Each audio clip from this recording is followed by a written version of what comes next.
জনাব তারেক রহমান আজকে নিজের মাতৃভূমিতে অবতরণ করবেন। এই মুহূর্তটিকে আমরা ঐতিহাসিক মুহূর্ত হিসেবে পালন করতে পারবো। সারা দেশবাসী অপেক্ষমান তাকে এক নজর দেখার জন্য, দুটো কথা শোনার জন্য।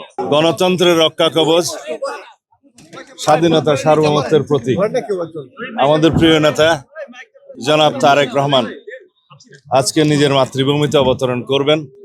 দীর্ঘ 17-18 বছর কষ্টকর নির্বাসিত জীবন শেষে আমরা অত্যন্ত আনন্দিত।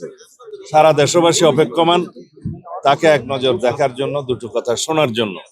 আমরা সেই মুহূর্তের জন্য অপেক্ষা করছি।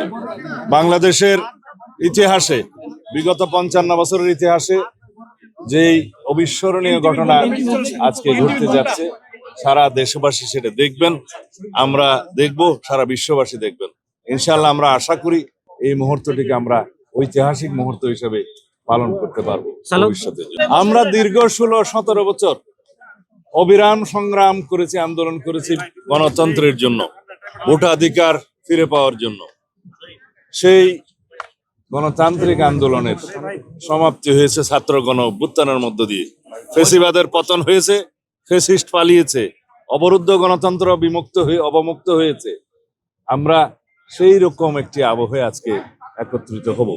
বাংলাদেশের এই মুহূর্তটি অবশ্যই অবিস্মরণীয়। বিশ্বের যারা গণতান্ত্রিক বিশ্ব, যারা গণতন্ত্রের জন্য লড়াই সংগ্রাম করেছে, তাদের জন্য এটা একটি উপমা হবে।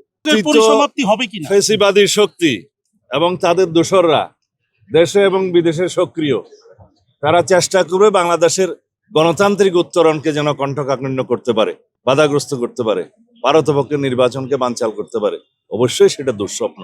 আপনারা সেটা সামনে দেখতে পাবেন।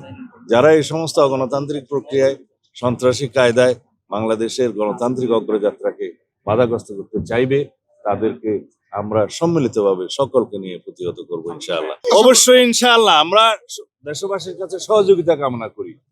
গণতান্ত্রিক উত্তরণের পরে বাংলাদেশের সত্যিকারভাবে বৈষম্যহীন এবং একটি গণতান্ত্রিক শক্তিশালী রাষ্ট্র বিনির্মাণ, সুশাসনের রাষ্ট্র প্রতিষ্ঠা করার জন্য সকলের সহযোগিতা।